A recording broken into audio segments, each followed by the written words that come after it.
Hello, my name is Oliver, and this is the Autistic Sound Engineer, or TASE for short. This is a new series I'm beginning for which I'll explore neurodiversity and creativity, which through how I, as an autistic person, perceive the world and then use these experiences to create music and art. I'll identify key features which define my neurodiverse identity, which is having autism and ADHD.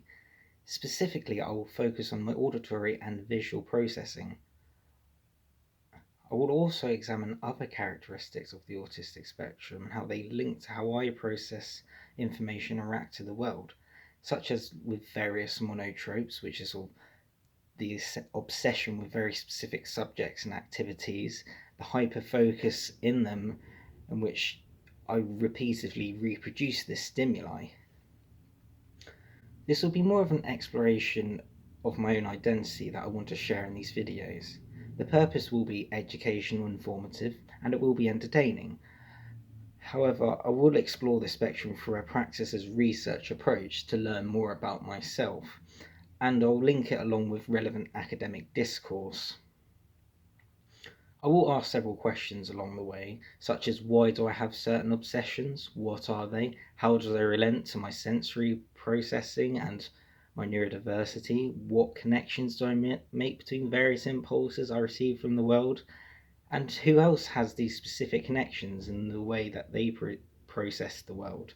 Like, for an example of that, apparently Mozart, the great composer, that he was on the autistic spectrum, and it's apparent in his music, so I'll look at things like that. Sort of have this phenomenological approach to sort of this phenomena of experience, to ask, like, is my neurodiverse really different from anyone else? And so I'll aim to sort of capture my mannerisms and actions in these videos. So I think I should go on and introduce myself and what skills I have and what I do. So I'm a musician and a sound artist. I'm a music technology graduate, and I'm currently studying a master's in music and sonic media. And so I'm doing this project right now, which is to explore neurodiversity and arts. I'm a music producer. I'm also an experimentalist. I do fidget around with electronics and creative programming. So I do some audio-visual stuff as well, which I'll explore in these videos. I'll also like share what I do, how I do it, and upload any sort of code or any patches or any examples I make. I have like several obsessions that relate to sound and music I like, but I also have other non-musical or audio related obsessions, such as with science like physics, ecology, and in nature. I do like my woodland. I grew up in leafy Surrey, so that's an important part of me. And also I'm quite interested in politics and the sort of, and so I won't like make it too much about my political beliefs. It'll be more sort of a satirical thing, but I'll try and link all these together and what makes me a neurodiverse person and why I create things I do. As I was saying, I'm a musician. My main instrument is guitar, like every musician. And I can also play synths, do a bit of keys, sing, do a bit of percussion, and make noise. But anyway, I wanted to talk about an obsession I have, an obsession with a certain chord that's used in alternative rock and metal a bit, and that's sort of add 9 power chords. So it's like root, fifth, then suspended seconds, the octave above. So in this case it's C, G, G, D, and it makes like a double power chord because it's like each note is a fifth above, and it makes a really nice sort of sub-harmonic hum. But anyway, a song I obsess about is the song Sunday by Sonic Youth, and it uses that. It's quite generic, it's just sort of that with an up-down rhythm. But I just like that because it's just quite a good jam, and it's sort of just when I want to come up with something, have a play, I just play around with an add 9 chord, go from here and there. But anyway, it goes like this.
Right, another thing I like doing, I do make electronic sort of experimental sort of droney, noisy music.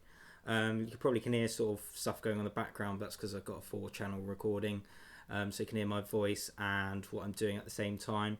Let's have a look at the gear, shall we? Right, first up is the Roland SH101, absolutely banging synthesizer, basic but brilliant. Got a little guitar amp there we're not using at the moment.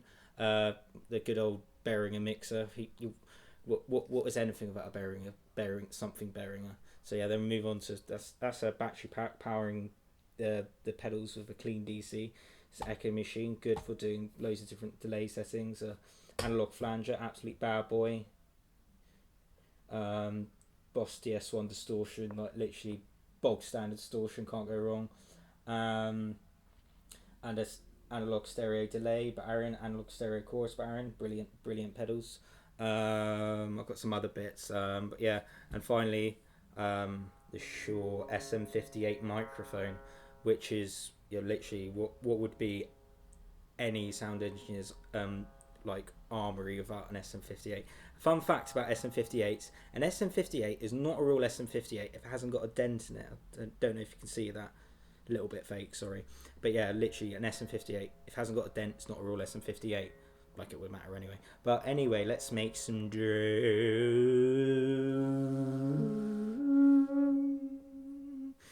I need to get a good angle.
Let's listen to that for a bit, shall we?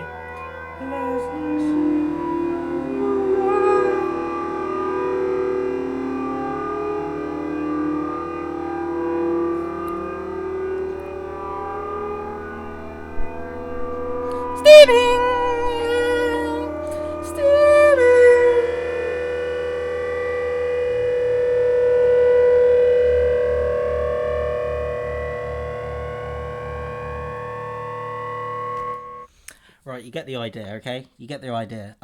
That's quite fun to play with. I could actually go a little bit more why I got to do that, by sort of just layering up the sort of. I won't go into too much detail. I'll come back to this in a later video. So another one I said I have a few political obsessions, and how does that link into music? Well, recently, like, it was the Conservative Party leadership election, and where I'm from is Camberley, which is in Surrey Heath, which is the seat of Michael Gove, and so I did a rendition of that football song, "It's Coming Home, It's Coming Home, It's Football, It's Coming Home," or whatever, and so I did a rendition of that for Michael Gove. Do you want to hear it? So it goes, "He's coming home, he's coming home, he's coming, Michael's coming home, he's coming home, he's coming It's Michael Gove, he's coming home. He's coming home, he's coming home. It's Michael Gove, he's coming home. He's coming home, he's coming home. He's coming, Michael's coming home. I would like to touch on one more obsession I have, and this is probably going to be a special in a sort of a special part of the series, and it's going to be the helicopter hunter, which is I have an obsession with helicopters and the sound they make, because I can tell different types of helicopters by the sound they make, and a lot of people probably won't realise that, but it's really to do with the sort of the main rotor blades and the tail rotor, and they make their own tone, and sort of the engine as well. Like, here's an interesting one. There's the Kent, Surrey and Sussex Air Ambulance. They've got a new helicopter, I think they've had for a couple of years now, and it's an Augusta Westland 169. And interestingly enough, there's a tritone between a diminished chord between the main rotor and the tail rotor. So you hear this sort of ominous drone coming over the distance, and it's just this diminished chord. And yeah, I think that's quite interesting. So I think that's going to be a special part, hunting helicopters and recording the sound of them, just to be part of it. But yeah, anyway, so yeah, that's an introduction to the Autistic Sound Engineer. Hope you've enjoyed it. I hope I sort of explained a few things. I'm quite happy I've actually got this video done, because it's quite hard to sort of do things when you have ADHD, and I'm actually quite happy I've finished this video, which is part one in hopefully a quite interesting series into the exploration and neurodiversity and the arts. So thank you very much for watching. See you soon.